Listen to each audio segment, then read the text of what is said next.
Good afternoon. Good afternoon. My name is Pastor Seth Pierce. I'm the senior pastor here at Puyallup Seventh-day Adventist Church, and on behalf of the family and our church family, I want to welcome you and thank you for being here today as we celebrate and remember the life of Mickie Shoemaker. Before the service, I was looking through some scriptures, and I was in Proverbs 31, which is considered by some to describe the ideal woman.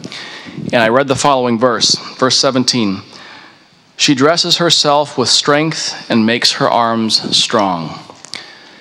Mickie was a delicate woman who was always frightened to tell you what she really thought.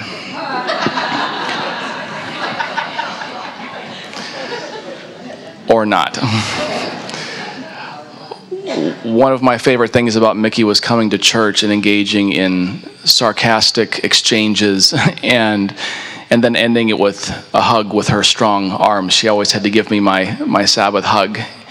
And I am going to miss the banter and the hugs of the woman we are here to remember and celebrate. I invite you to bow your heads with me for a word of prayer. Dear Jesus, thank you so much for Mickie. Thank you for her legacy of strength and faith and humor.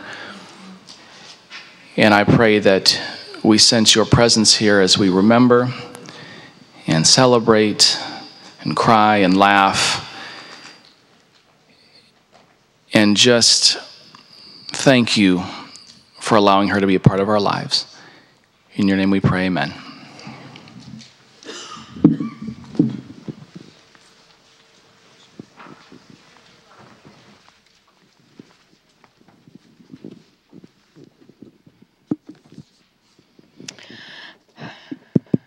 Have you ever gone to visit someone hoping to be a blessing, and you've come away with a greater blessing than what you hoped to give?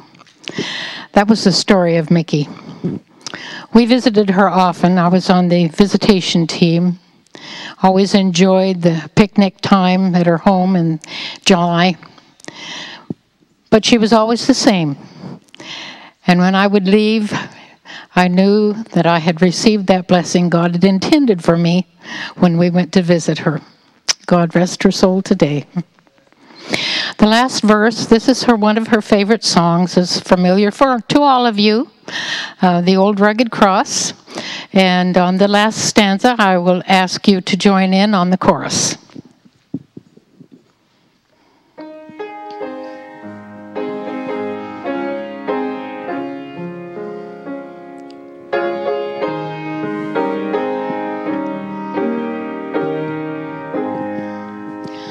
On a hill far away stood an old rugged cross, the emblem of suffering and shame.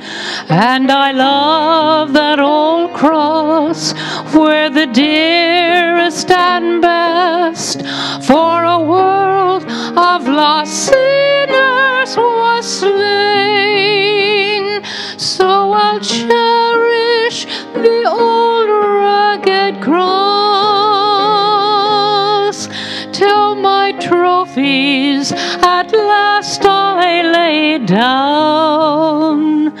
I will cling to the old rugged cross and exchange it someday for a crown.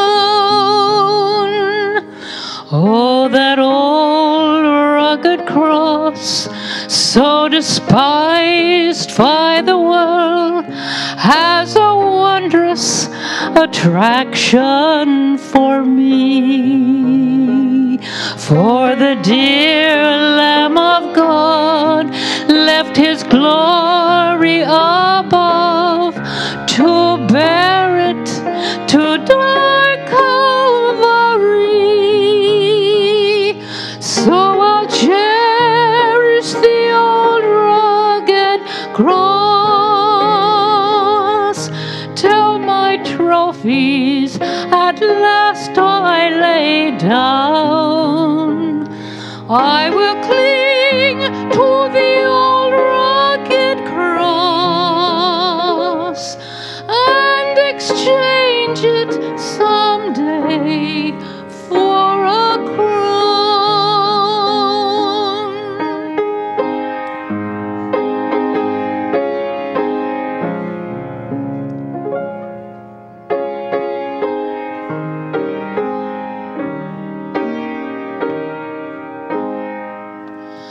To that old rugged cross I will ever be true. Its shame and reproach gladly bear. Then he'll call me someday to my home far away, where his glories forever I'll share. Everybody, so I'll cherish the old rugged cross till my trophies at last I lay down. I will cling to the old rugged cross and exchange it someday for a crown.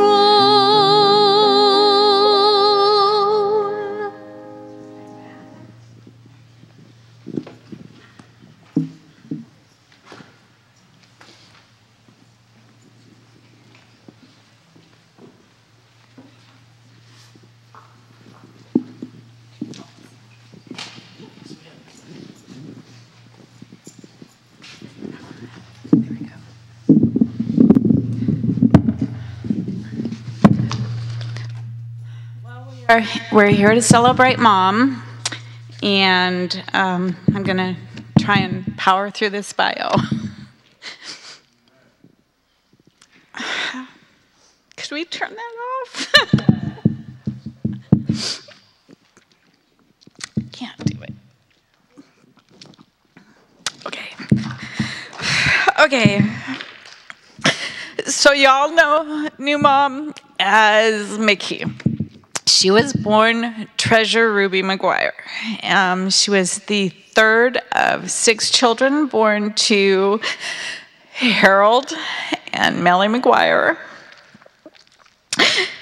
And I can't do this. Please. I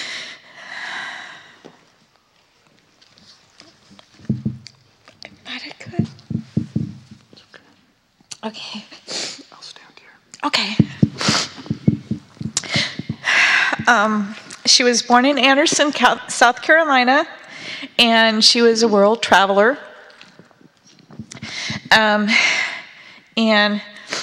she traveled from Anderson to Washington, where she met her husband of 41 years, Robert Shoemaker, and drew into her family of 2 daughters, Diane and Linda, his 4 children, and they are all her children. We have Dale and Jennifer Shoemaker, Bev and Joel Verana, Brian Shoemaker, and Scott and Beth Shoemaker. She had 11, I had to count on my fingers. She had 11 grandchildren, 15 great-grandchildren, and she had 1 great-great-grandson. So Mickie, y'all know her adventurous spirit. She left home at the age of 15 when many of us are just learning how to cook for ourselves or wash our own laundry. She was out on her own, and she spent a few years, a year and a half, before she joined the Army. She joined the Army at 16 and a half and spent approximately 2 years at the Presidio in San Francisco in the Army. She had to retire from the Army in 1953 when she became pregnant with my sister Diane. Back then, you could not be in the Army and have children, so she had to get out. Fine, I think I got it. Mom she got married at 17, I think, and Diane calls this the practice run. she didn't keep him around very long at all. Diane and I were both born in Tacoma, and we lived in a house in Lakewood that she still had, and it's still in the family today. See, Mom met her second husband in 1957, and they were married and moved the family to San Diego for 6 months, and then came back to Lakewood to live for a while. Ivy was in the Air Force, and so we moved down to Panama City, Florida, or Tyndall Air Force Base, which is no longer there, is it? But we were there for 5 years, and then we moved back to Washington in 1967 to move back to the area that she considered home. Even though she was in South Carolina, all the family was in South Carolina, she considered Washington her home, and Mount Rainier was her mountain. Don't you dare take it away from her. Let's see.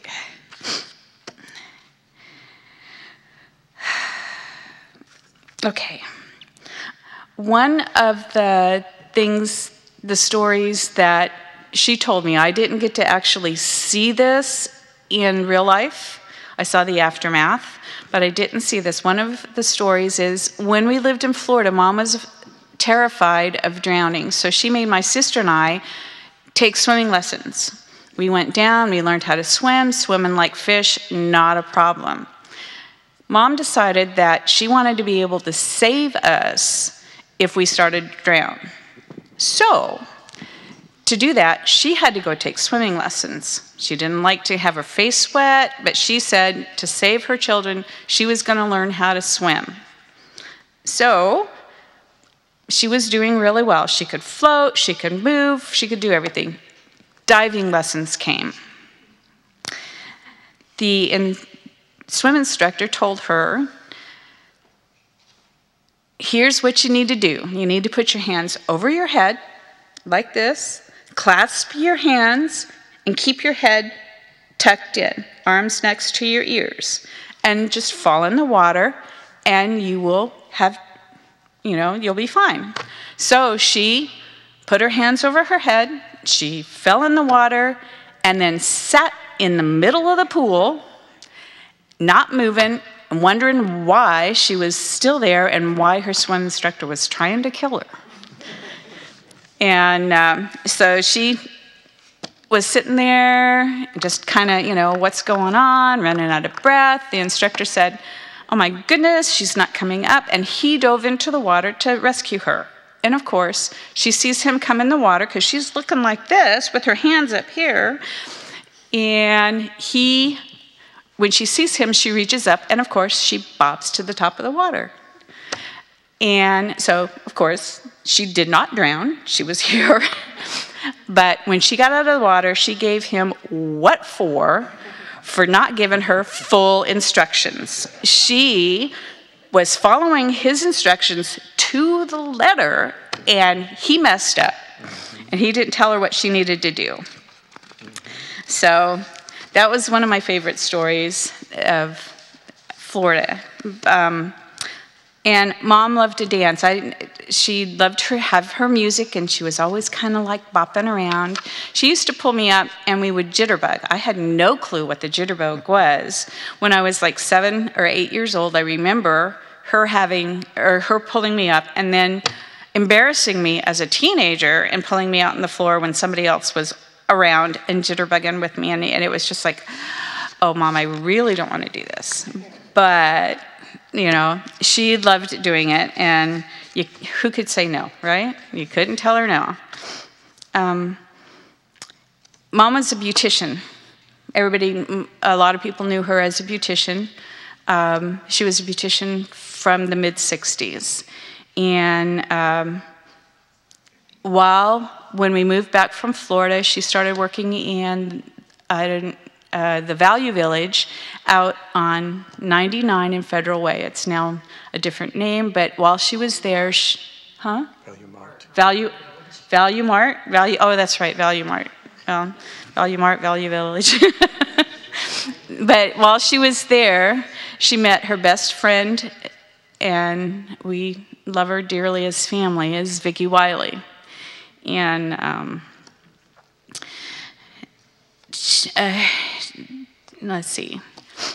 Oh, the haircuts. Gotta have the haircuts. Oh my goodness. When my sister and I started dating, mom being the beautician, and it was in the 70s. Okay, so you remember the hair in the 70s was a little bit long, and mom would not let us go out with somebody for any length of time unless she cut their hair. It had to meet her standards. They had to cut her hair. So she figured that if they stuck around after the haircut that she gave them, that they were probably worth something. I remember my ex-husband saying, "I will never let her cut my hair again." And he didn't. When mom left Value Mart, I have that down here. When she left Value Mart, she started working for Wella as a traveling sales lady. And that put together her love for working with hair and her love for travel. She would travel throughout Washington, Idaho, and Oregon. I can't remember if she hit Montana periodically, but I do know that she was in the 3 states. And her CB handle, she had a CB, her CB handle was Granny Go-Go. And the policeman liked her a lot because she was always go-go. One of the things that happened to her while she was on the road is she was traveling down the freeway, and there was a semi that passed her, and it let loose a piece of sheetrock, plywood, and the plywood shattered her windshield. She continued moving on, madder than a wet hen, on her CB, trying to get this guy to stop. The other semi-drivers that were out there, they were clearing the road for her because she couldn't see where she was going. They were clearing the road for her and trying also to get the semi-driver to stop. Do you know if she ever got... Yeah, I don't know if she ever caught this guy, but in my mind, I'm sure she probably did. And I can just see Mickie, 5'2", going like this. And saying, "You should have taken better care of this."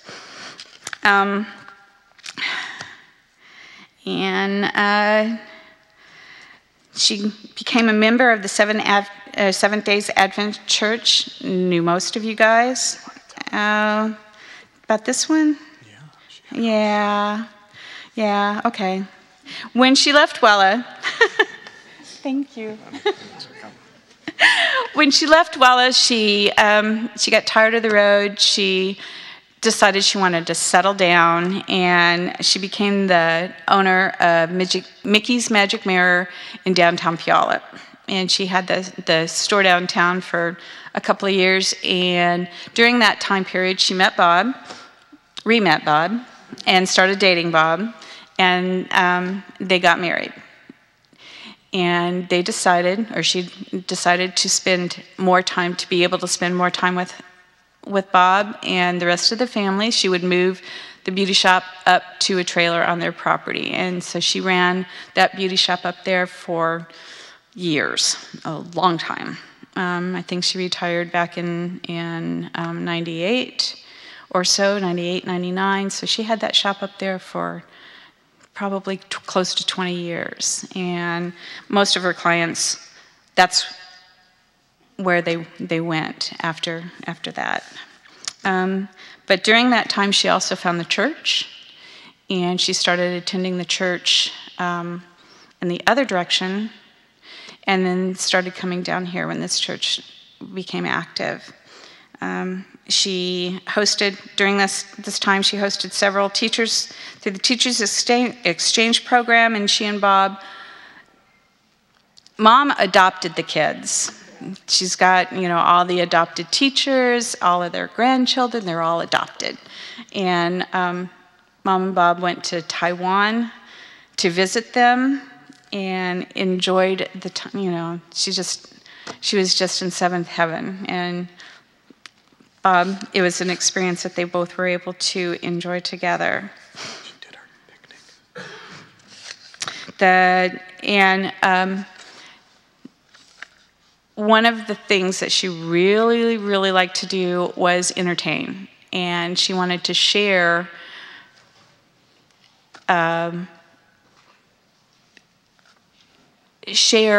everything. And one of the things that she was known for with the church was her annual picnic. She liked to have everybody up for her annual picnic. So, which is why we have picnic tablecloths on the tables. Can I interrupt once? Sure. Okay, so am I on my own mic or this one? I'm on this one, I guess. So I just have to interject because she was very proud of the fact that for all these years, many, many years, she had the annual picnic at her house. Never did it rain on that day. I'm sure she would want me to tell you that because she was very proud. It could have rained all week before. We have the picnic, it's beautiful, and then it rains after that, but never on the picnic day. That was true. Yeah. And Mom was very passionate about her family. It didn't matter if it was blood relations, if it was adopted relations. She was very family-oriented, and everything and anything was for her family. She took tons and tons of pictures. She loved taking pictures. Yes, candid pictures, some posed pictures. And she also loved her frogs. It had to be a certain kind of frog, but she loved her frogs. If she could combine any of those, she was in seventh heaven. At the time when most of us, and myself especially, in my 60s, I don't really know if I would want to babysit screaming little 3-year-olds or 2-year-olds. And she just loved that. She watched all of her grandchildren that were in the area at any time. Sometimes she would probably even ask for them. She watched her great-grandson, Caden, quite often. And actually, she watched Carla, his mother. And then when Caden came along, she was watching Caden as well. You all know Zach. Zach was also a frequent visitor at the house for periods of time. And then with her travel, she was a military wife, but she didn't get to see much of the world as a military wife. I was a military wife. She came to visit me. Couldn't get away from her. She came to visit me in Kentucky when we were there in Kentucky. She came to visit me in Okinawa when we were in Okinawa. She came to visit me in Germany, not once, but twice. She came to visit me in El Paso, Texas, Fort Polk, Louisiana. Let's see, and we were stationed at Fort Lewis, so of course she saw me there too. After I was no longer married, well, actually even before that, our last duty station was Anchorage, and she came up to Anchorage several times as well. I was there for close to 17 years, and I think she came up 4 or 5 times. So we got to see her quite often. She came to visit me in Fresno. The only place that she didn't make it to was Texas, where I'm at now. But she did make it to El Paso, Texas. So she was all over the place. Cars and motorhome trips, in a heartbeat, she would be gone. You say, let's go. She says, when do we believe? That would be her thing. She loved to visit all of her friends that she made during her military and WELA years. And I went through her address book, and she had a friend of somebody's daughter in her address book so that she would be able to call them and visit them when she was traveling through that particular town, even if it was for lunch. She would do that. So she really enjoyed that.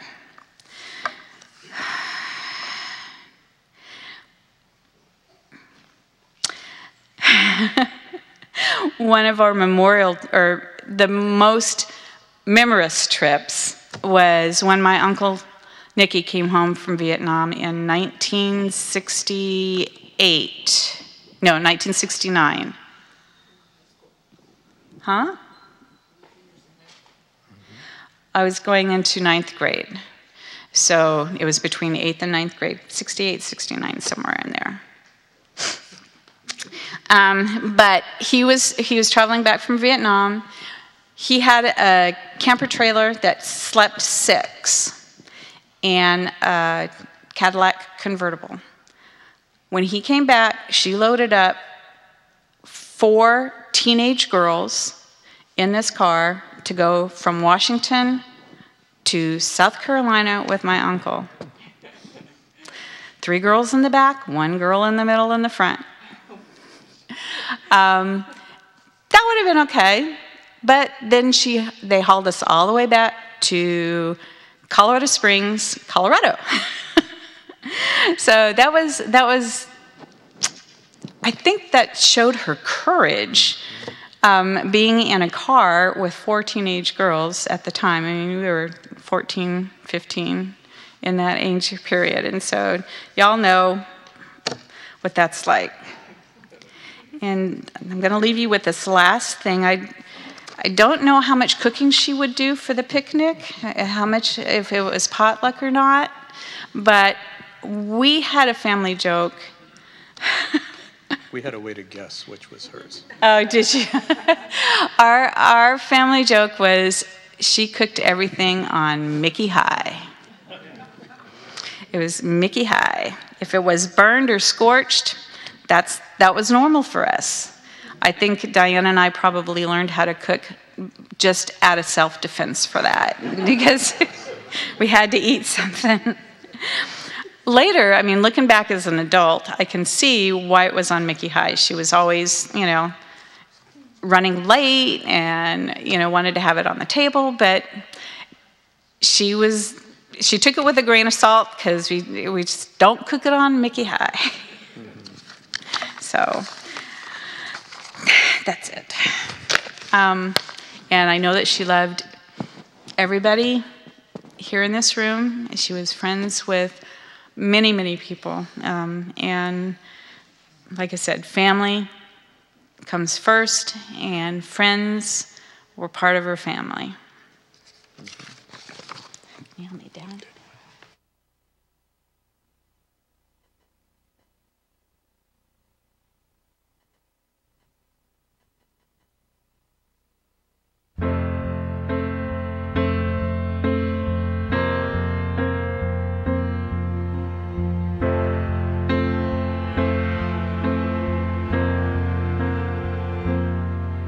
You can spend your whole life building something from nothing. One storm can come and blow it all away. Build it anyway.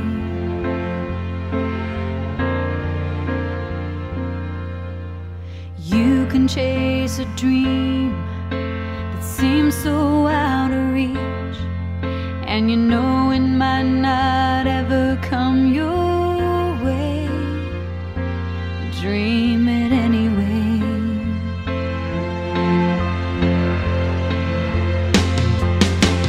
God is great, but sometimes life ain't good. And when I pray, it doesn't always turn out like I think it should. But I do it anyway.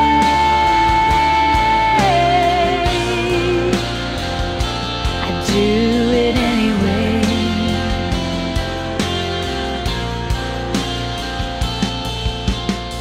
This world's gone crazy, and it's hard to believe that tomorrow will be better than today. Believe it anyway. You can love someone with all your heart for all the right reasons, and in a moment they can choose to walk away.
You can spend your whole life building something from nothing.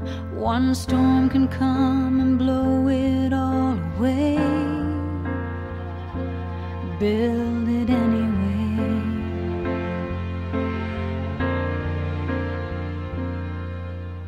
You can chase a dream that seems so out of reach, and you know it might not ever come your way. Dream it anyway.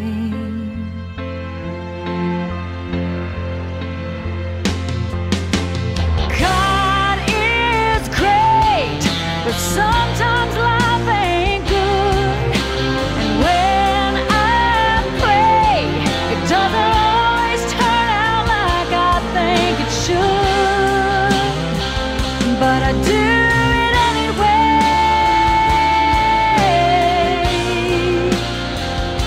I do it anyway.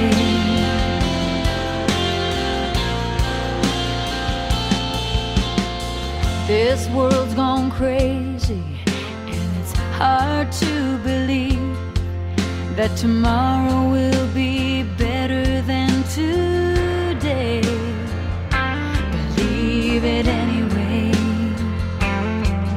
You can love someone with all your heart for all the right reasons, and in a moment they can choose to walk away.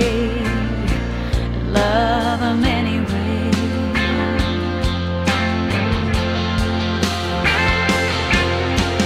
God is great, but sometimes life ain't good.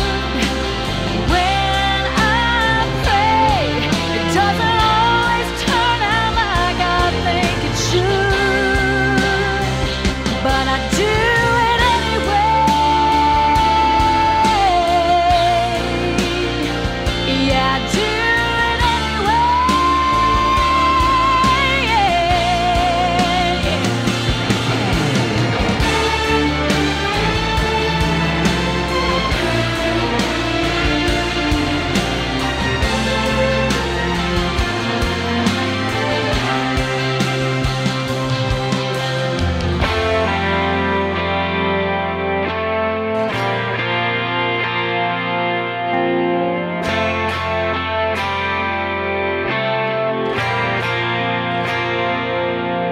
You can pour your soul out singing a song you believe in, that tomorrow they'll forget you ever sang.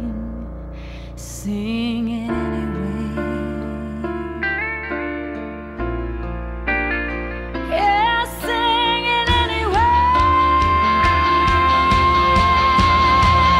Yeah, yeah. I sing, I dream, I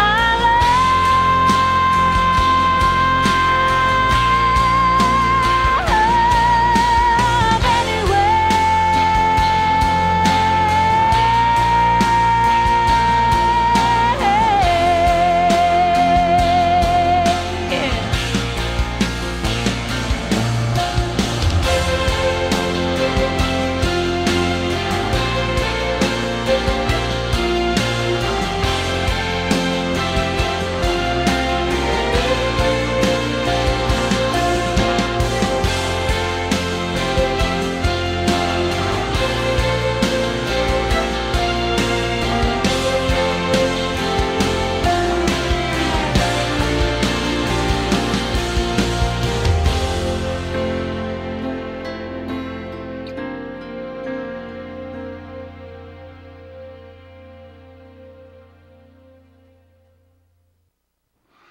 K, this one's for Gabby.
When I go the distance, I'll be right where I belong.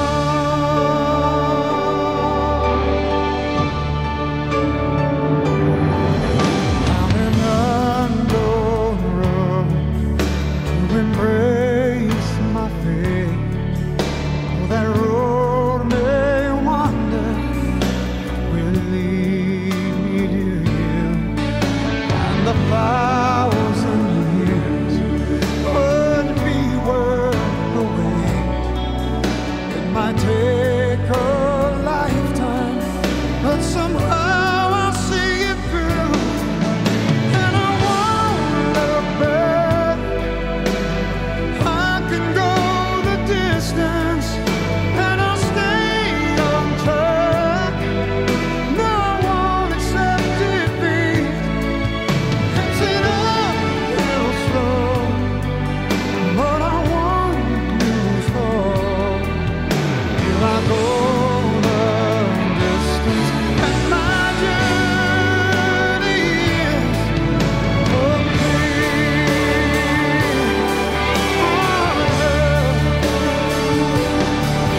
But to look beyond the glory is the hardest part. Our hero's strength is measured by his heart.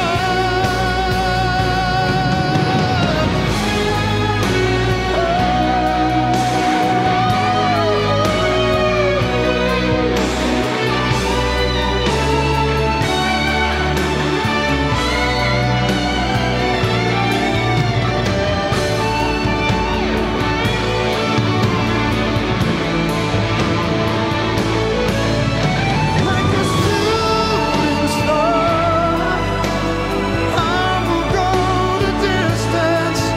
I will search the world. I will face its harm. I don't care how far. I can go the distance till I find my hero's welcome waiting.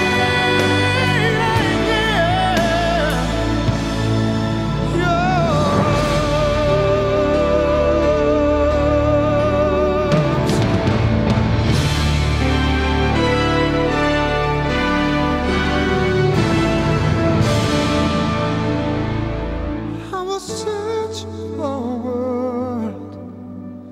I will face its harms till I find my hero's welcome waiting in your arms.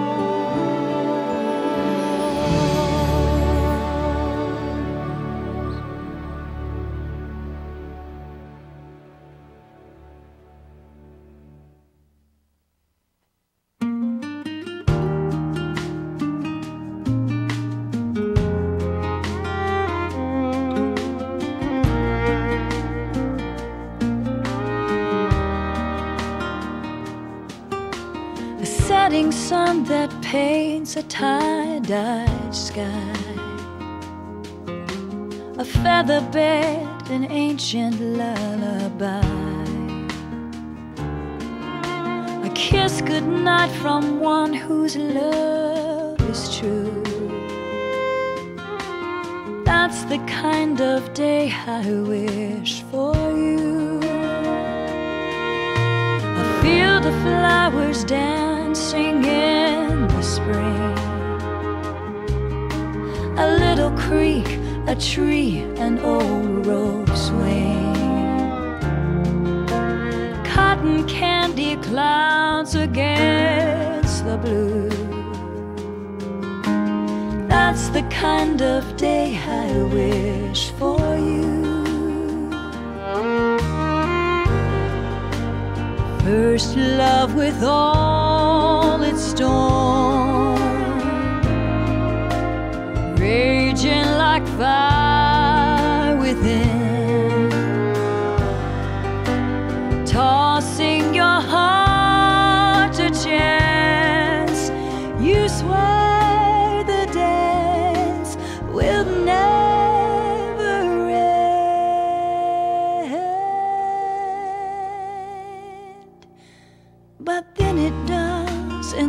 someone says goodbye.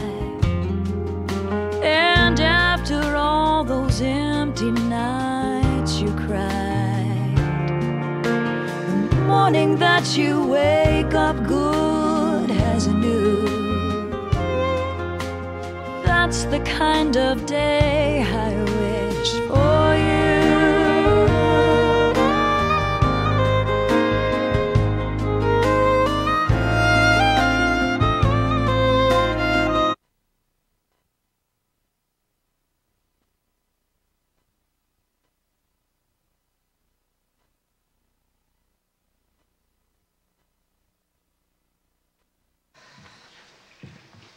We'll just start with this.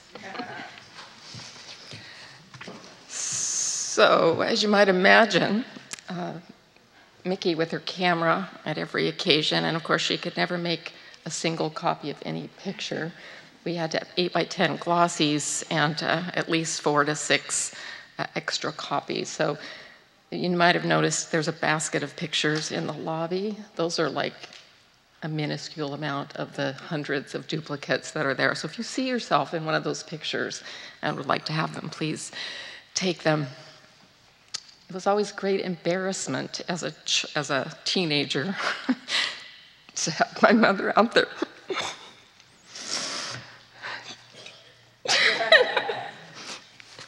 That's right, she was always causing trouble. All right.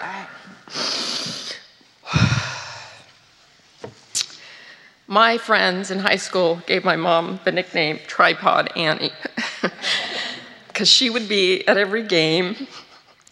And imagine this, Super 8 films with the lights like that, and you're just trying to blend in with the crowd, but here's Mom with her camera. Girls, over this way.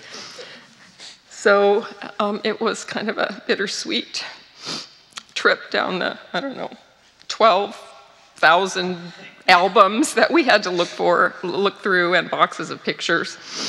And then, of course, after I'd spent a week putting all this together, oh, look, here's 12 dozen more I had to go through. So she loved to document her life in pictures, and that's a grateful thing at this end. We can go back and remember some of those trips. All of you who know my mother know that she never had a soft opinion about anything, as was alluded to earlier, which made her a very challenging parent to grow up under. She had very explicit ideas about what you were supposed to do or not supposed to do. Haircuts. What? Haircuts. Yeah. I learned really early in life, when you have a mother as a hairdresser, if you adopt the philosophy, well, it'll grow, it becomes a lot easier. We were the experiment of every new perm, every new color. My particular favorite, Freddie, you'll remember this, was when our basketball team went to state championship, and the night before my mother had used me as a Wella model, and I had old lady gray hair, which I got to go and be on the cheerleading squad with old lady gray hair. So then I got the nickname Grandma Agatha from some of our friends in high school. But when it came to grandkids, all that rigidness just went away. Grandkids pretty much could get away with anything. Sometimes they got a stern talking to, and the earliest grandkids, Carla, sometimes got some parenting, because apparently I wasn't doing a good enough job at that. Oh, Erica got a little bit of it too.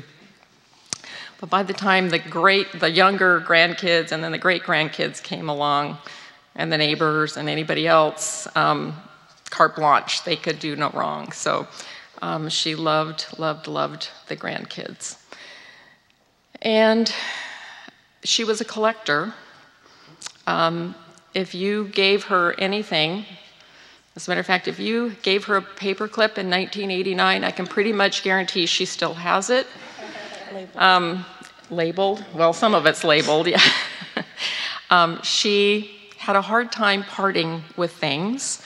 but mostly because she put a lot of emotional value on the story or the history of that thing. So she kept your 1989 paperclip because you meant something to her, and she would remember it in that context. It's been hell as the children cleaning up after her, however, but that was her clinging to memories and the specialness of people who gave her things. And I think that's about all I got. All right. Trevor. Oh, and so Trevor, one of her grandsons. See, I need him to help me down. Okay. Well, that was the real reason you reminded me. I got it.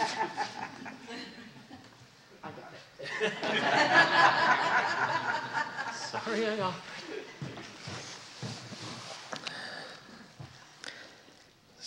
They asked me to just read a passage of scripture for you guys. Psalm 23, which is a psalm of David. It says, "The Lord is my shepherd, I shall not want. He maketh me to lie down in green pastures. He leadeth me beside the still waters. He restoreth my soul. He leadeth me in the paths of righteousness for his name's sake. Yea, though I walk through the valley of the shadow of death, I will fear no evil, for thou art with me. Thy rod and thy staff, they comfort me. Thou preparest a table before me in the presence of mine enemies. Thou anointest my head with oil, my cup runneth over.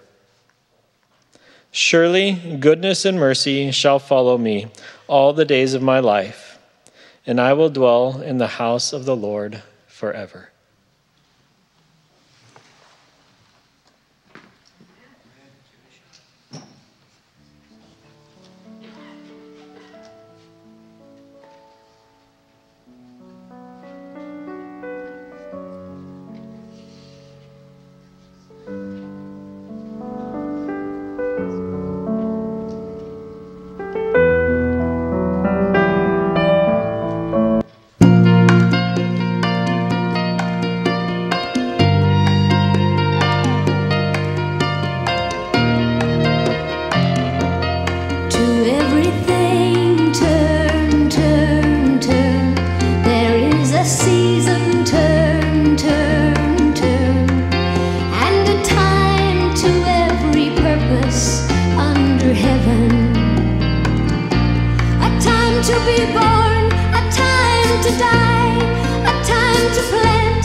I could see Mickie bopping a little bit to that thing.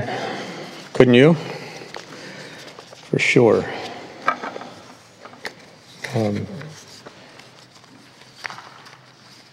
My hat's off to you kids who've been up here. I know it's difficult. One of the things Mickie said that she wanted to for sure be a part of her service was laughter.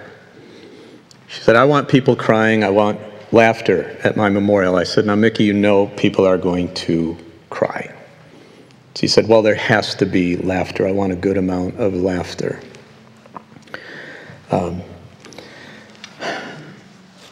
That's a little bit of a challenge, but not too much, because she made us laugh a lot, gave us reasons to laugh. I remember it was, what creates a little difficulty for me here was that it was after a memorial service right here in this very room that she came up to me and she said, when the time comes, I want you to do my service. I said, I don't want to do your service. And she looked at me. I said, no, seriously, I don't want to do your service. Got the hand on the hip going there, and I said, okay, now hold on before you use that cane. What I'm trying to say is, I don't want you to go. I want you and I to stay alive till Jesus comes. And she said, well, just in case. I said, okay, just in case. But yeah, to make sure there's a little more laughter, I want to, I don't know if I shared this with her. This comedian said that he was really getting aggravated because as a single guy, he would go to weddings in the family, and there was this small group of elderly aunts that he had, and they would invariably come up to him at some point and say, you're next, right? You're next. And this would happen, and after that happened, I don't know, almost half a dozen times, he said, I figured out a way to stop that. He said, we all had to go to a funeral one time, and after that funeral, I went up to them. You see where that's going. You see where that's going. Yeah, he said to the aunts, you're next. Right? Anyway, that was for Mickie. How appropriate to sing, to have that song for Mickie about time. It's a very practical thing. I believe Solomon wrote that. I know scholars argue about that. I think it's fairly conclusive myself. But anyway, some of you might not know me. My name is Michael Dema. I am first and foremost today Mickie's pastor. And I've gotten to be the associate pastor here at the Puyallup Adventist Church for 9 years, which Mickie was a member of for about 35. So she's certainly a veteran in that regard. I know what brings us here today is our lives have intersected in a significant way with this remarkable, for many reasons, kind of a lady. So we want to remember her today, and part of that means remembering her faith. And that's what I'm here to do. As I said yesterday at the graveside service, not so much as a professional, but as a friend of Mickie who grieves with the rest of her friends and with her family. Not really a professional. What did I say yesterday? One of my favorite sayings is, at the end of the day, all of our socks smell about the same. So despite the title of pastor, I'm just a guy like you who misses this lady. Very significant lady. Let's look at this. I'm so glad that you picked this, Diane. This psalm, it's actually, this whole book of Ecclesiastes, it's kind of Solomon's rant against meaninglessness in life. I mean, here's a guy, Solomon, king of Israel, just whatever he wanted pretty much at his fingertips. And yet you get this rant that he goes on in his older years after he has walked away from a significant relationship with God. And he starts out, the words of the preacher. That's a loose translation. It actually means the gatherer, the one who calls people into assembly to have discussion. And he starts out by saying, vanity of vanities, says the preacher. Vanity of vanities, he repeats. All is vanity. 5 times he uses this word vanity in his opening line. Now, I don't know how many of you are book readers, but if you went to select a book and you decided, hey, I want to take a peek at how this thing starts out, and you read that everything is meaningless 5 times in the opening line, how likely are you to really pursue that? That's really what he does here. This word of vanity, the Hebrew, it more literally means it's used as a mist, a vapor, or a breath. That's what it means literally, symbolically. It just means something that's elusive, something you can't really hold on to, something that's here and gone, and it's very fleeting. That's all it means. And here is Solomon in his older age, after having been king over Israel for decades, and having, like I said, so many things at his fingertips that we would call pleasing. And he says it's all meaningless. It's all meaningless. And he goes on to talk about the meaninglessness of wisdom. Here he was a very wise man for a long time, and he says that was a bunch of bunk. And then he said, I tried to find meaning by doing a lot of self-indulgence, and you can let your imagination run wild, and it probably is going to be accurate with how many things this guy tried to attain meaning in his life. That didn't work. So he thought, well, at least I'll live a wise life. I won't just try to attain knowledge, I'll try to live wisely. And he doesn't like that either. He says, you know what, it doesn't really matter, because in the end, it's like a Monopoly game. No matter how much you attain, it all goes back in the box at some time, right? You can work and work and work, doesn't matter. So then he goes into work.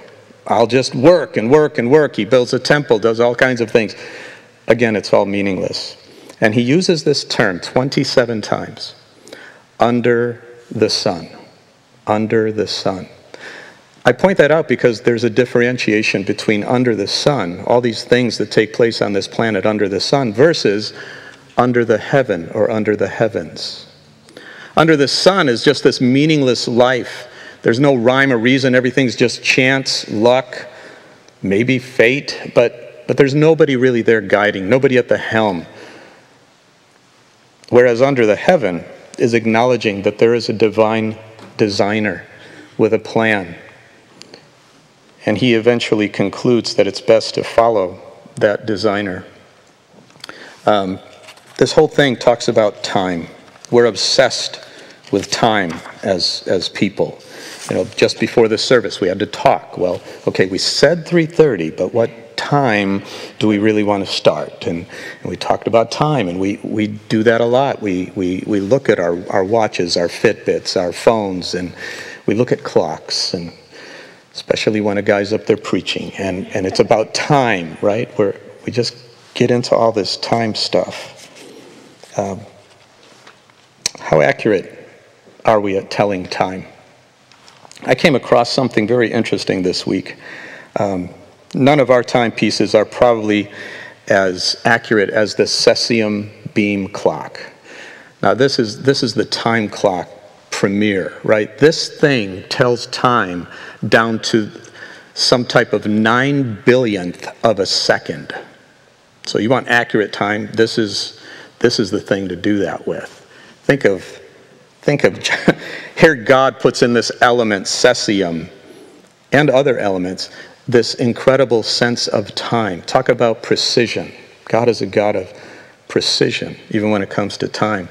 I thought of how NASA actually has chronicled 2,000 years back and 3,000 years into the future, eclipses. They actually have this in Maryland at the Space Flight Center. They have this chart to know not only when these past eclipses occurred, but when future ones will occur, even up to the year 3000 AD, from 2000 BC to 3000 AD. That kind of shows how God is really in charge and can keep time. In charge of time, but not to violate our freedom to choose, which is what he gave us, a free will. So he knows about time. He keeps track of time. He even controls time in a sense, but he's not controlling our wills. We're always free to choose. Let's never get the two confused. We Adventists, Mickie, We know about time a little bit.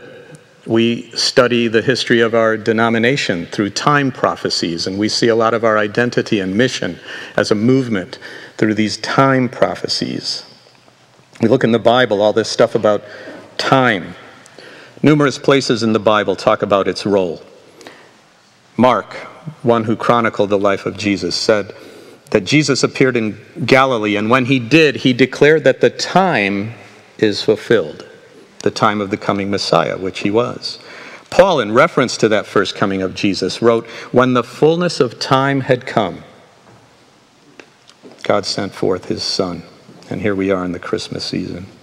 In reference to the second coming, Paul wrote, "Until our Lord Jesus Christ appearing, which he will manifest in his own time." And finally, I think of Revelation. John is told, after writing about the end of this life as we know it, "Do not seal the words of the prophecy of this book, for the time is at hand." Time. Mickie knew that her time, in this life as we know it anyway, was coming to an end. I asked her repeatedly, "How are you doing?" And after she would answer something about her physical condition, I would say, "Okay, how are you really doing deep down?" And she would get that smile, and I heard this several times. She would assure me. She said, "I have peace." Or something like, "Honey, I've got peace, really. Don't need to worry about me. I know who Jesus is to me." Even that morning, I remember being at the hospital when her heart rate, you look at that monitor, and it was going, I kid you not, it would go between about 80 beats a minute, no, actually down to like 60 something, up to 140. It was just crazy. I mean, watching that monitor was like watching one of those boards at the stock market. I mean, it was just going crazy up and down. And I knew that morning she was going to get the paddles and get this big electric shock. Asked her how she was doing about that. Heard the same thing. I've got peace. God's in control. He knows when my time is. It'll be no less and no more than what he wants. Like, wow. Now I know, I can talk about her as a saint, and when we think of a saint, we think of somebody flawless, right? So if I referred to her as a saint, she herself would chuckle. Now, honey, you know better. But a saint in the Bible is someone who simply has a sincere trust in and love for God and seeks his will in their life. That's how saints are described in the Bible. It's not our definition of somebody who's flawless. That's what the definition is. And I think of that now because something else comes to my mind in thinking of time. Here's what God says about times like this. We read David, Solomon's father. He wrote in Psalm 116 something that sticks out to me. After he talked about the character of God in a very praiseworthy fashion, you read in Psalm 116, verse 15, "Precious in the sight of the Lord is the death of his saints." Precious in the sight of the Lord is the death of his saints. Now, this word precious, it kind of reminds me of another word. Maybe the name of somebody we're remembering today, right? Because things that are precious to us, we often refer to as a treasure, right? So wow, what a neat thing. So what does this word precious mean? Well, we use it for expensive or valuable. In the Hebrew word, it does mean the same thing, costly. They used it for a lot of stones. Honored, respected, rare. The idea that the death of saints, this term used in the Bible for those who truly put their trust in Jesus, the death of his saints is of value. It's of tremendous value of God. The particular thought David, the psalmist, seems to convey is that the Lord saved David from death because the life of David was of great value to him. And David, many times, was pursued by people who wanted to kill him. And they made great efforts to do so. Saul, and it went on and on. When we read of David's running from his persecutors, we see the special care of God for his life. But see, there's another general truth here. It's not just David writing about how his life was precious and God was going to prevent him from dying. He eventually died, right? So there's this other thought implied in this psalm, in this specific passage, I would say. It's that, and I don't think we should miss this, the act of allowing a true believer in God to die is, so to speak, an act of deliberation on the part of God. Think of that. It's not something he allows capriciously, without thought. This is something God contemplates. He deliberates over. Before God permits one of his believing, faithful children to die, he takes the time to calculate the complete result of that experience, the impact. In Mickie's case, God decided, okay, it's time, I'll let that happen. Even though it could have happened earlier. Could have happened when she pursues a trucker down, come on, like really? And how many other miles and miles and miles did she drive safely? Good and at times great things are accomplished by God allowing one of his precious ones to die. We can think of the death of martyrs through the centuries. At least one historian said that the blood of the martyrs was the seed of the saints. It seemed like for every Christian that got killed, there were several others rising up because of how that believer's death impacted them.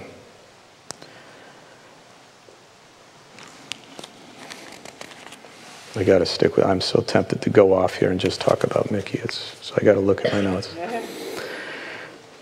Certainly, Mickie had some hard times.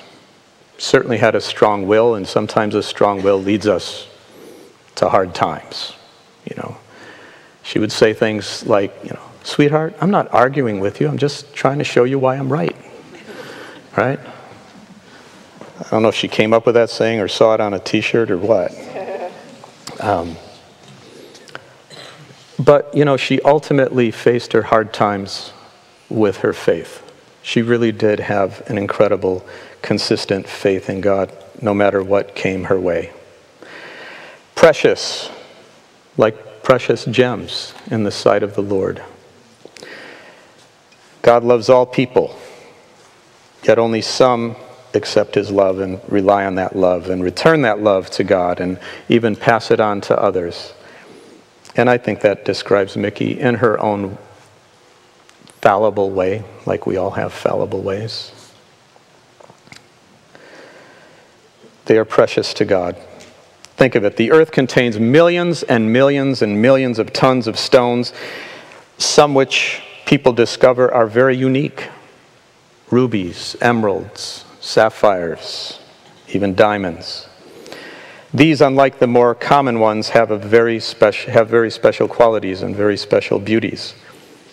And in like manner, this planet now has what? Close to 7 billion people on it, all of whom God loves and longs to guide through life and desires to have in heaven with him. And yet, the most common of people are those who neglect or reject his love. But the uncommon ones are the ones who do take the time to learn about this God. And many come to a point of learning enough to put their true trust in him. They exercise that special quality, that special beauty called faith, and open their hearts to God's Spirit. And those who accept God's love fully give themselves to him, become even more precious, even more of a treasure. So Mickie, we are grateful for the time we got to spend with her, as far as Mickie goes. And we shall remember from her many things. And one of them, I hope, is just how precious she really was. What a treasure she truly is to us, remains to us through our memories. And how precious she is and has been to God. She believed that her death was just going to be a sleep till Jesus comes. I believe that too. The Bible mentions death as a sleep over 50 times. Even Jesus himself used that terminology for death. Whatever your belief system is, I hope we can unite on the faith point that there is a chance for us to get together again.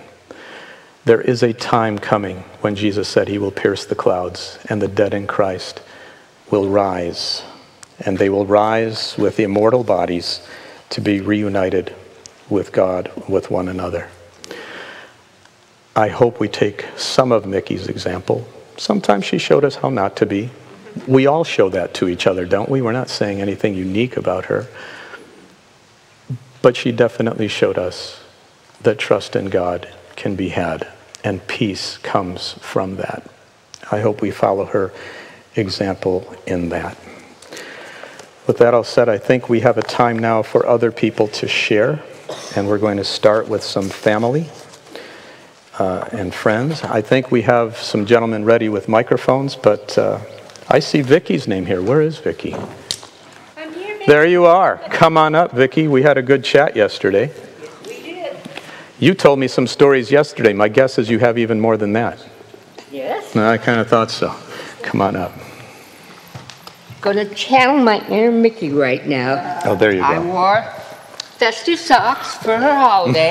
That's cute. Okay? So, I'm not going to talk a long time. I could talk from now until tomorrow and not run out of Mickie stories. I met Mickie when I was 19 years old. I was a fairly new hairdresser. And I had an interview with the manager at Value Mart.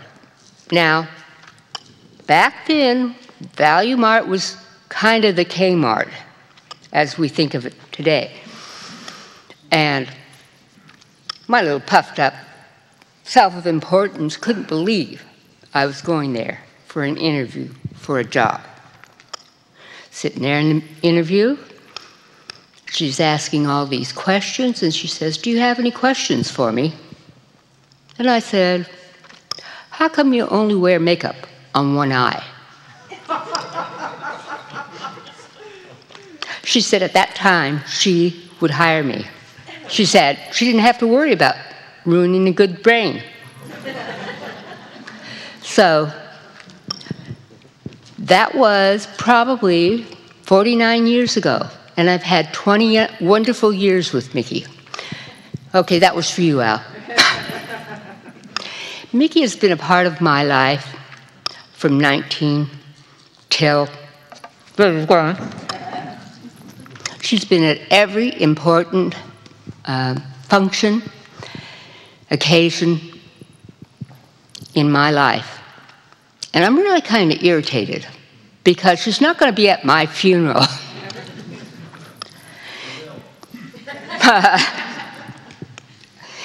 My kids called her Grandma, and I think my oldest was about 20, and he says, "Mom," he says, "how is Grandma Mickie related to us?" Never occurred to them that she wasn't the real grandmother, and they needed a real grandmother. So she'd watch them, she'd spoil them. We went on a camping trip down the coast, got there to Honeyman's Lake where the big sand dunes are, and the kids would pull her up the mountain, and she'd get on one of those round discs, and down she'd go. That was Mickie in a nutshell. A zest for life. Not only did she have a zest for life, but she had a compassionate ear. We both went through some unusual times growing up as we evolved. And I'd call her on my pity pot, and I'd go, and she'd let me get it out, and one or two responses would happen. She would either be feeling magnanimous, and she'd say, "I understand," or she'd kick me in my tail feathers. Typical Mickie. I'm going to tell you about my husband. Mickie and I were at the 13 Coins. and we're having dinner. And dinner's winding down, and the waiter made the big mistake of reaching down for Mickie's plate, and she was not done. She stabbed him with the fork, and she looked at him and said, "Don't you touch my plate until I can tell you." That's Mickie. So, where I'm going to miss her, I'm glad she's at peace. We mourn for ourselves and not for her.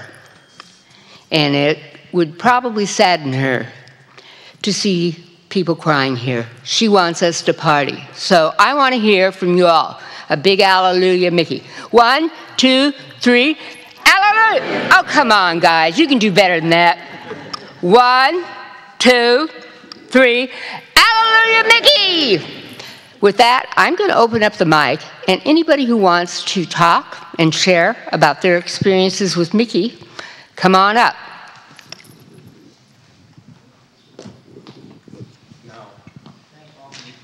That was very good. That was very good.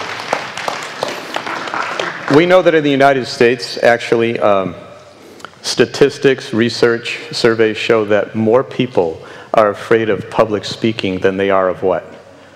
Dying, yeah. That's why Jerry Seinfeld says that's kind of weird, because if you go to a memorial service, that says you'd rather be the person in the casket than the person at the mic, which is really weird. But nobody has to go first, see? That's the cool thing. Thank you for going first. We don't even have to have you come up. We have 2 handsome guys in the back with microphones, right? So make yourself known and raise your hand, and they'll come to you. And if somebody's already speaking, you can still raise a hand, and the other person with the mic can come to you.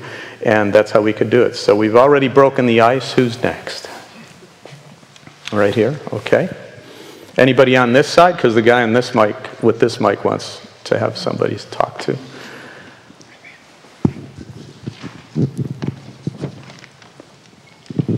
Hi, my name's Crystal, and Mickie and I were friends. I met her at a picnic 5 or 6 years ago. I was on the cleanup committee. Next day, we were out in the backyard putting everything away, and she invited me to take a break, sit down at the picnic bench, and we'd just chat. And it was getting to be dusk, and mosquitoes like the size of B-52 bombers were just waiting. And she said, don't worry about it. So we talked, and we just chit-chatted, and we laughed, and we had the best time, and I knew immediately that we were going to be friends. And Pastor Seth in the Proclaimer, when he said, I felt that he really nailed it when he mentioned about her fiery spirit. It's kind of an understatement, but I thought that fit really well. And I don't want her to get off scot-free here. You all know Bob, her husband of 40 years, who's the sweetest guy ever. And always kind of made me wonder how they made it 40 years. But I love them both, and he's just the sweetest guy, and he's keeps cookies in the cookie jar, and I go over and visit, and he's just always very pleasant. And she was giving him heck one day, and I said, Mickie, Bob's a nice guy. Why don't you be nice to him? And she says, well, how do you think he got that way? And I'm thinking, I'm not so sure. I think she took the credit for Bob's good nature. And I would go and we would hang out and watch METV, Wagon Train, and all like that, and look at all the actors that are just getting their start. And we'd laugh, and we'd just crack up all the time. We'd play off of each other. One would say something, the other would come back with something, and we'd just build on it until we just cracked up. And we did that a lot. And I'd always go over there with my Bible. I have a lot of Bible questions. I've been studying the Bible, and I'm just amazed at all the stuff I've learned. And Pastor Mike is very good at answering Bible questions. Like if is my pet going to be in heaven when I get there? Things like that. But I would ask her my biblical questions, and what do you think of this? And what do you think of that? And we'd talk, and she says, it doesn't matter. All that matters, it all boils down to, do you have faith in the righteousness of Jesus Christ? Amen. And it would always boil down there, but sometimes I'm still wondering about my question.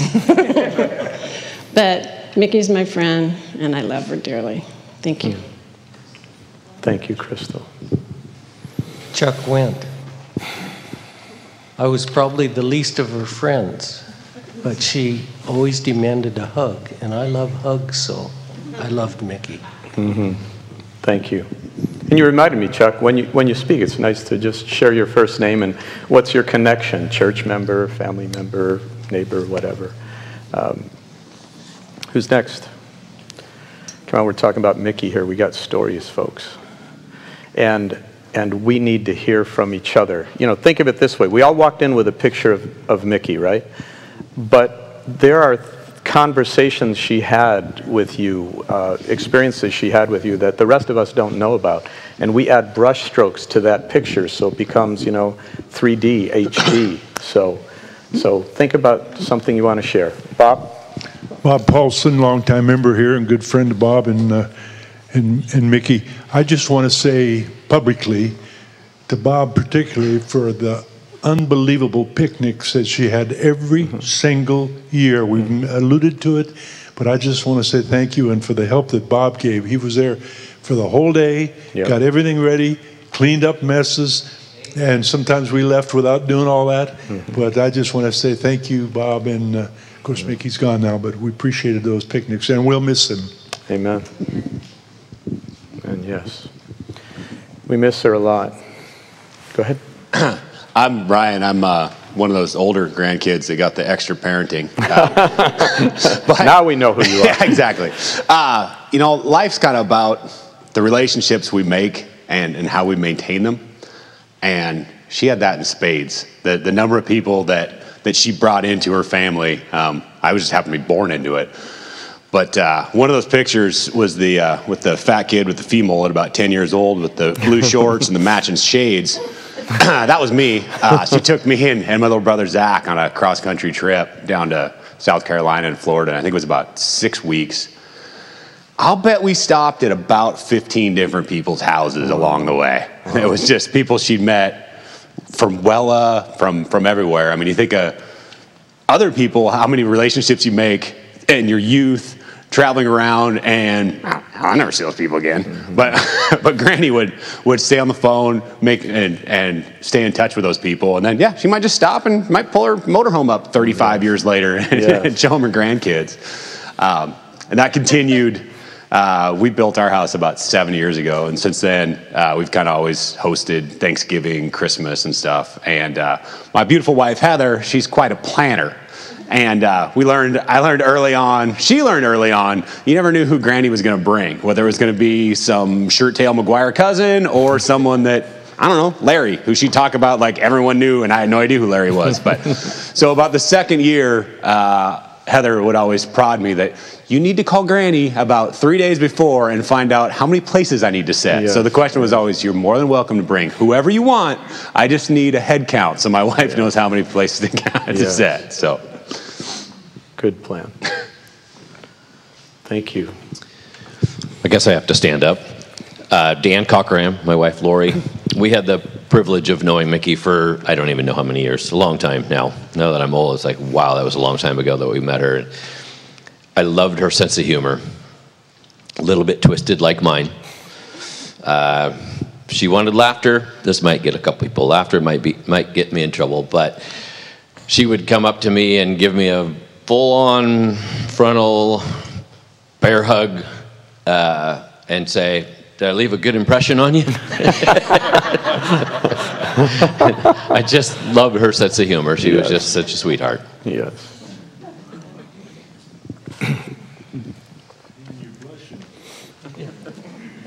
Yeah. My Bible class today, we have a table. Most people sit in chairs all around, but we do have a table for those who want to sit there, take notes, have actual hard copy Bibles and such. And Mickie always sat to my right. She was my right-hand lady. And one day she said, "Do you want to know why I sit here every week?" I said, "Sure. It's not just because you like me." "Well, yeah, I like you, but you notice I always have my cane here." And I said, "Okay. So if I step out of line," she says, "You got it." And there were times where during a class she would slowly reach for that, make sure that I could see that. And but today, nobody sat in that chair. We had a Bible open in front of that chair, on the table in front of that chair, and we had a little garland in a circle on the seat of that chair and a piece of paper in the middle that said, "This seat is for someone special." And we might keep that going for a while. Up here.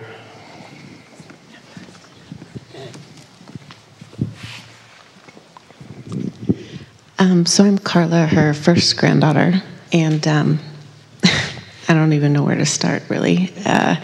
Mom had me when she was young, so I was with Granny a lot, especially during the summers. Her Mickey's Magic Mirror, I was the front desk girl at, I don't know, was 10, 11? Oh, wow. I'm making appointments, I'm making bank deposits, I'm sweeping the floors, doing the towels. So she really helped me, always gave me responsibilities, no matter, from little. Maybe that's where I got some of my, I don't know, she was always just such a hard worker, and if it needed to be done, she got done, and come on, we're going to do this, and we're going to find a way, and you're going to tell me I can't do it? No, we're going to find a way to get it done. Yes. And yeah, the road trips too, I was always her co-pilot, and we'd have the big atlas out and map our route along the way, and she'd ask me where we were, and it's funny, I just moved from Alaska down to Texas, and we did a big road trip, and about halfway, I was the co-pilot, and working with the, internet GPS, I'm like, I can't do this, and I don't know, somewhere in the beginning parts of Canada, we pull over in a truck stop, and I had to get a big atlas, and he's like, "What are you doing?" I'm like, "I need to do this the way I know how." and yeah, that brought, I don't even think I had a chance to tell her that, that prompted me to do it. That was kind of my comfort zone on my co-piloting. Yeah, I think I got my sense of wanderlust from her, maybe. The trips and my red hair, which growing up, I had strawberry blonde, and I always just wanted it to be blonde. I did not want any part of red. Well, you see how that turned out. And she just loved red hair and was tickled pink once I dyed it red. I know my detest of okra came from her. One summer that, well, we were going to try everything on our plate, and I don't know how long I sat at that picnic table not wanting to finish that okra, and 30 some odd years later I want no part of okra. No. She was one of a kind, fiery, but loved with 200%. I know she not only loved us, but adored us. And my son, I moved home when I had him. I was living in Florida, and I moved home and wasn't sure how I was going to continue to work and take care of him. And man, did she not only step up to the plate, but I'm a flight attendant, so when I go to work, that means I'm gone for 3 days at a time. And so I'd come home and like, "Grandma, can I have my son back?" "No, can we just keep him another day or two?" I'd like to see my son a little bit. So yeah, she adored Caden like no other, along with all her other grandkids. And I don't think she ever told me no, was always there to help. I think the only one time I can remember she asked me to do something for her, and it was just a couple years ago when Robbie, her other grandchild, had his last dance recital down in Oregon, and she couldn't drive. So that's the only thing that she ever asked me to do, is drive her down to Oregon so she could see his final performance before he graduated. And a few little funny anecdotes, and for some of the family that doesn't know, I eloped, and this is my husband, and I haven't told anyone yet, but in the planning, Grandma had bought my wedding dress, and that's one of my regrets, is that she didn't get to see me in it. We ended up eloping, but before that, I was trying to plan a date, maybe, and I'd asked her, I was thinking about this Saturday, and she says, honey, I can't, that's my church picnic. My grandma, that might be the only time we could get married that we'll plan for everyone, and that was her church picnic, and there was just, no, that was off the table. Not negotiable. Yeah, non-negotiable. And the last thing, when she had got sick and we rushed home to see her in the hospital, and Chris brought Caden up that next morning, and first thing, she comes in and he gives her a hug, and she's like, oh, I'm so glad you made it, and please take care of my baby, and if you don't, I'm going to come back and haunt you. Yeah. So that was my fiery, smart aleck grandmother. Yeah. Caden, you remember how she would show you off here, right? Yeah. This is my grandson. This is my grandson. Yeah. Great-grandson, I should say. Next. I have a question. Is it possible for her to plan a picnic while she's asleep? Well, you did tell her you were just postponing it. Thank you. So that everybody knows, this year was unique because we did not have the church picnic at her home. She was quite sick, and Seth and I would talk to her individually, and she was still fairly adamant, we're going to have this church picnic. And I just knew she didn't have the energy, not to prepare it, that we'd get an army if we had to, but to really enjoy it. And so I said, I thought, I've got to stair-step this for her. And I've got to meet her where she's at. And I knew the word cancel, not in the vernacular, you don't use that word. So I said, Mickie, how about this? Here's an idea, right? You got to approach it because if you tell her this is what we're going to do, forget it. Then we're going to do the opposite. And so I said, how about this? Can you just think of maybe postponing it? Not canceling it, but just postponing it. Let's see if you get some energy back. We don't know. So can we just postpone it till another time? And she said, I'll think about that. And I thought, well, you got to strike when the iron's hot. So I had to call her the next day, not wait till she convinces herself otherwise, because it sounded like she was starting to lean in that direction. So that stayed the standing status of the church picnic, and it still is. It hasn't been canceled, it's just postponed, and we will have it. We will have it. In the Bible, it's called the great marriage feast of the Lamb, but I'm sure Mickie's going to have a part in that. She would not have it otherwise. Yes. Well, the last time I talked to her about the picnic, we were planning on December. Yes, December. There you go. We're having a practice run here for when we're all going to get together at that time. Someone else?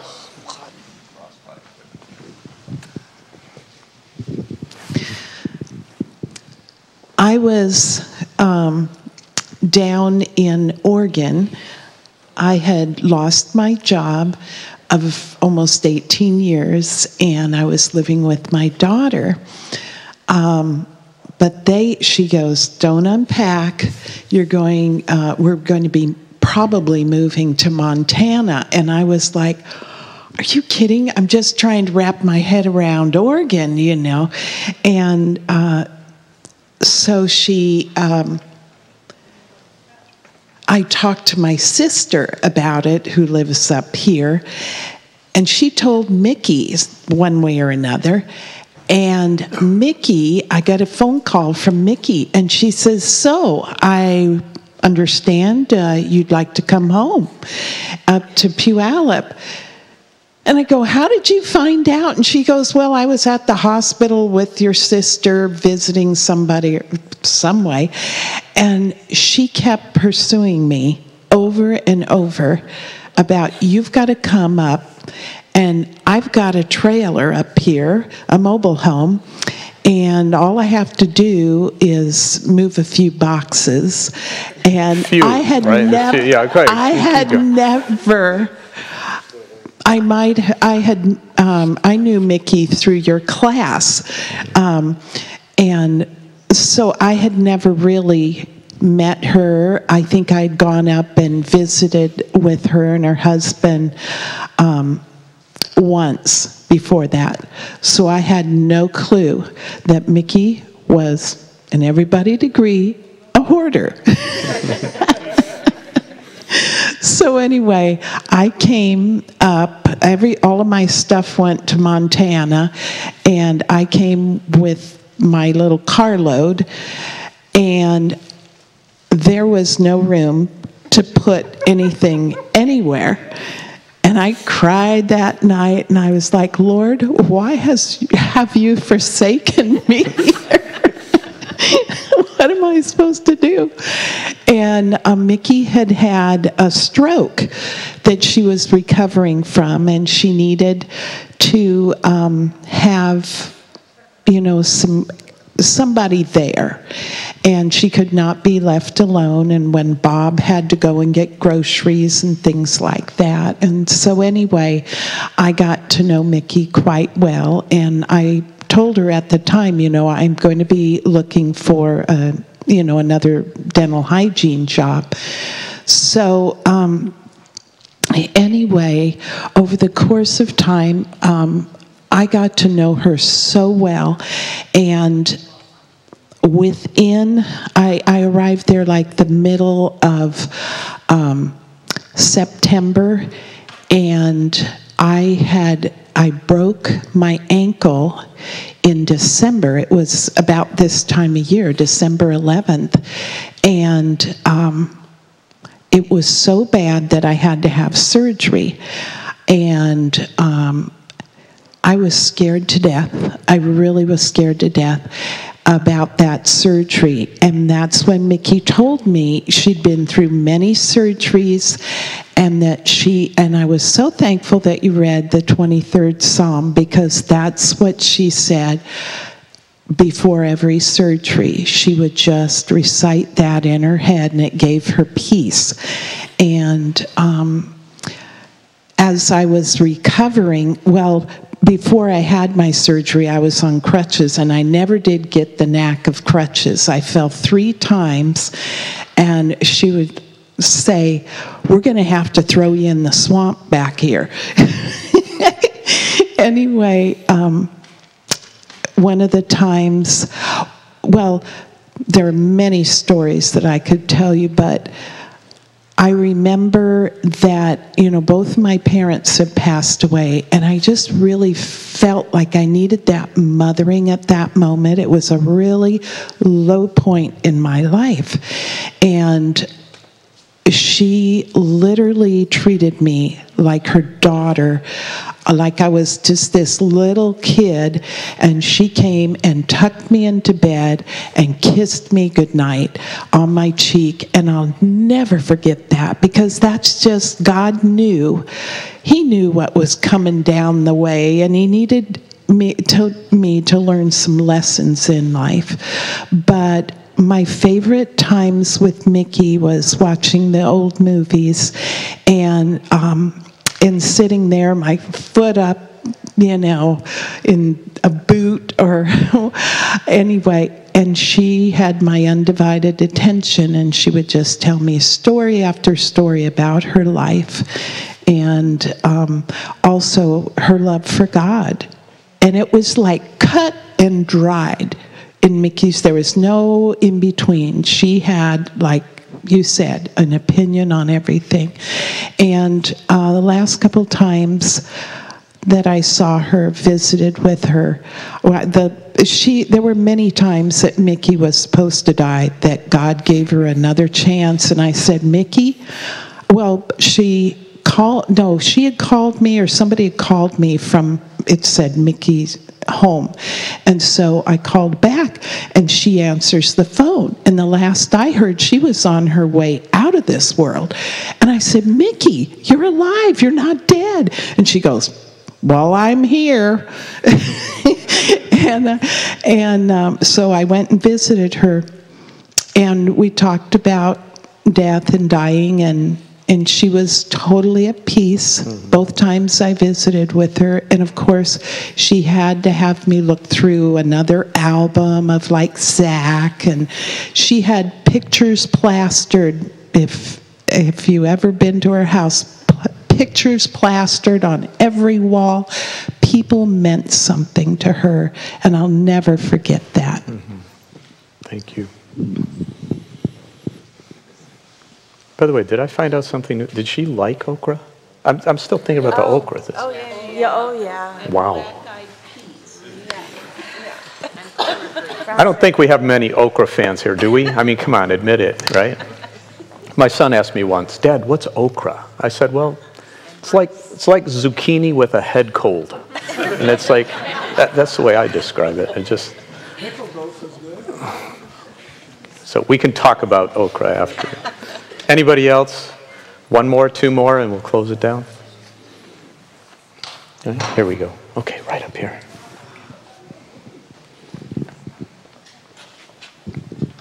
So I'm Trevor. I'm Linda's son. As far as on that side of the family, I'm the second youngest grandson. I didn't have the pleasure of living close to my grandma ever. But as you saw from the slideshow, she contributed to my having quite a few grandparents. If you count them all up, I have 7 in total instead of the normal 4. Of those 7, there was really only one. This isn't supposed to be crying. There's really only one that was a real grandparent to me. One that I had a relationship with. I hardly ever saw her, probably half a dozen times in my life that it's in my head. More than that, she apparently visited me twice in Germany. I didn't even know it. I was like born there. But she has a special place in my heart. And trying to overcome this right now, I'm going to tell you a little story about her. Lots talking about haircut, and I got my haircuts too. A couple of times in my life, I went down to visit her for a couple of weeks during the summer. And you'll see my hair today, it's sticking up. When I was born, it was sticking up. 2 years later, it was sticking up, and it stuck up my whole life. I went through various phases of having to grow out and whatnot, but it always just stuck up. And I wanted a haircut because it was too long, and so I said, Grandma, can you cut my hair for me? She said, absolutely, sure. Go look at my books and pick out the one that you want. And I found this really handsome guy. It probably looked a lot like Ryan, just with longer hair that stuck up. And the hair, it kind of curled back a little bit, though. Mine sticks straight. And she's like, oh, I can do that for you, no problem. Well, in about 2 days, I think I got introduced to more Wella Perm products than Wella Perm models. And I went home not with hair that stuck up straight. It was the only time in my life it didn't stick up. It was so curly and so curly. I did let her cut my hair again, though, some other time. But her willingness and her smile and her laughter. I didn't starve when I was there, so her food couldn't have been that bad. And she just taught me through all of that what it means to be a friend and what it means to care about people. And that's what I take from her life, is that example. The example of a person who, regardless of how things turns out, it turns out with a smile. And we just pick it up and we move on and we go to the next event and have another smile. And we love people along the way. And that's my grandma.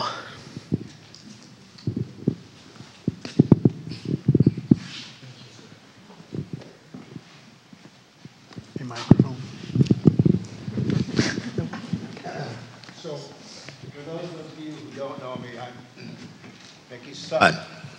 And not by birth or anything. I actually volunteered for this thing when I married her first daughter. And I always wondered who was crazier, her or me. But Mickie was pretty special. There's absolutely no question about that. And she always said how special I was, and that I was a keeper. But after talking to Linda, putting the stuff together, it took me all these years to realize that I was the one the reason I was so special is she kept cutting my hair. I allowed her for over almost 50 years. She cut my hair, and it just dawned on me. I'm not sure, but that might have had something to do with it. But she actually, we talked a lot. It was enjoyable, and that was kind of our time to chat. And I remember the last time I asked her, I said, my hair's getting pretty long. I need a haircut. And she said, sweetheart, I can't see well enough to cut your hair anymore. So it was sad. But I do want to thank everybody for putting this on for us. You folks here are Mickie's other family, and I want you to know that. And the last thing is, in this gathering, it's been pretty quiet. And one thing over the many years, knowing Mickie, Mom, you always knew when she came in the room. There's absolutely no question about that. Well, Mom's here. And I don't know about you folks, but she's still cackling in the back of this room. So she's here with us. Thank you.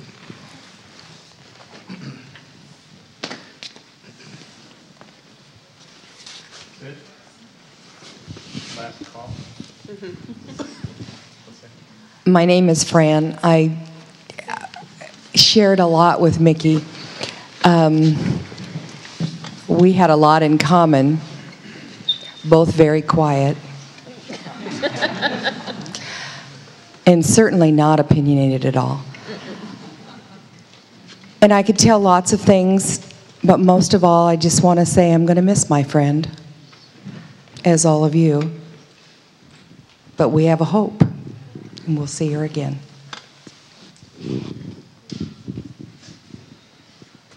Thank you, everybody. My mic was not working. Batteries go out. That's what happens. Thank you, everybody. That was really special. It's fun to listen to some of those stories with kind of the thought in mind, what kind of facial gestures would she make, or what would she do if she heard us telling those stories? At this time, we have a song, then we have a poem to read, and then we'll pray, and then we'll eat.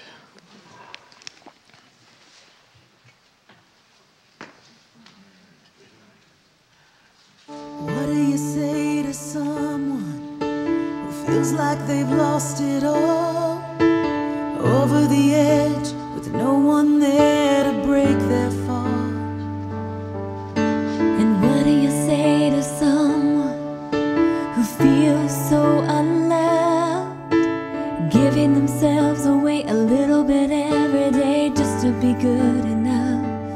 And what do you say to a hopeless soul who can't remember their way home, and everything is out of their control? There is no valley, there is no darkness, there is no sorrow greater than the grace of Jesus. There is no moment, there is no distance, there is no heartbreak He can't take you through. So before you think that you're too lost to save, remember there is nothing greater than grace.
Aunt Linda asked me to go ahead and read this poem.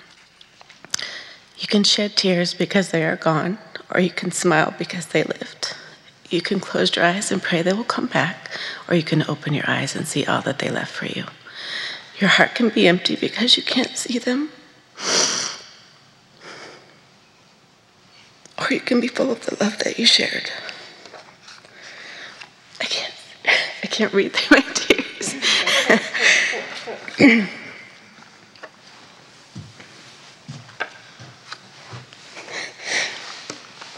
You can turn your back on tomorrow and live yesterday, or you can be happy for tomorrow because of yesterday. You can remember only that they are gone, or you can cherish their memory and let it live on.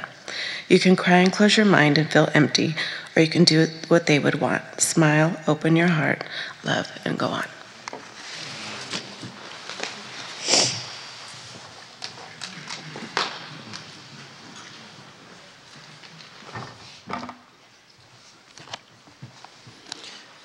Mickie did say she wanted that read at her memorial, didn't she? Now that I've really read that through and heard you read it, I remember her saying that. That was one of the non-negotiables.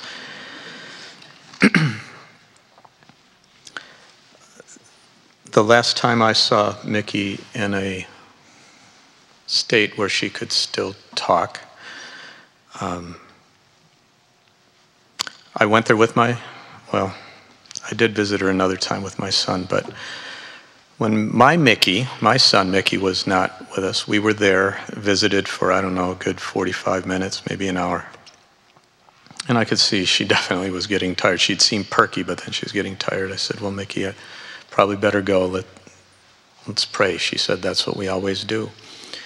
And she held her hands out, and we always held both hands if I was seated in front of her. And I prayed. I prayed for her, prayed for her family. And when I was done, I said amen, and I'm ready to go. And she squeezed my hands when I was done and pulled me a little, pulled them in about an inch towards her. And then she just began to pray. And she prayed one sentence for me and for my wife. And then she went on praying for my Mickie, my son, my 18-year-old, who had visited her not long before with me. So now I want to pray for her kids, which is pretty much all of us. Let's pray.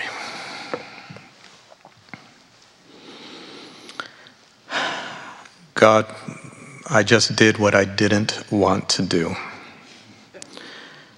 I officiated at the service of somebody precious to you, somebody who was a treasure to you in more than one way.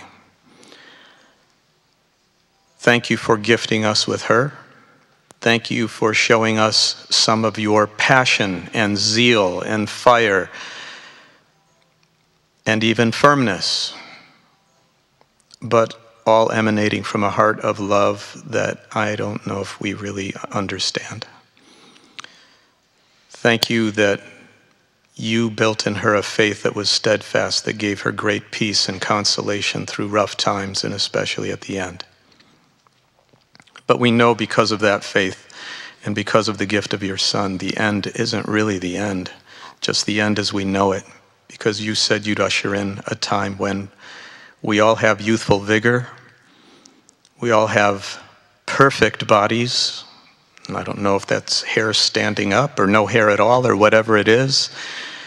I just know, Lord, that you're going to make it more than we could ever ask for or imagine. So I pray for all of her kids, that's all of us here. Be it Bob, her daughters, all of her grandchildren, great-grandchildren, neighbors, or just all part of her family, who she considered her family. And I pray that you will give us the consolation and the strength and the comfort, the sense of your presence that will see us through the days ahead as you help us to remember her in joyful ways. Thank you. Please bless the food and the fellowship that is about to take place as well. And this we ask in the name of our God, Mickie's God. Amen. Thank you all. We have a time of refreshment now. You are welcome to stay. It's all back there. Thank you. Thank you.